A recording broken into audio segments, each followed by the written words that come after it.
How to ship internationally on Shopify.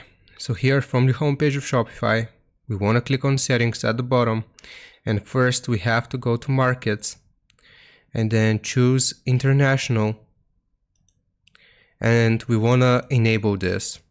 So once we have this active, we will save it and we're gonna exit out of this. Now the second step is going again to settings, and this time we will choose shipping and delivery. Now from this page here, we will create a new profile if you don't already have one, and we're going to name it test products here. You can name it whatever you want, and we can add the products right here from our uploaded or imported products. So I'm going to do both, and I'm gonna do done. Now here we can create the shipping zones.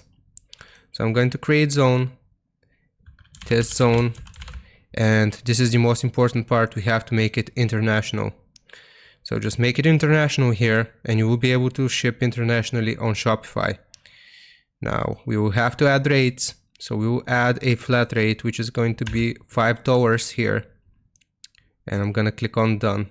Custom rate name, flat rate. Click on done. And you will see this, every single zone here that you can ship to. So after we have done this, we will simply click on save. And now we can ship internationally onto our Shopify website or from our Shopify website. I hope this helps. Leave a like and sub, and I'll see you next time.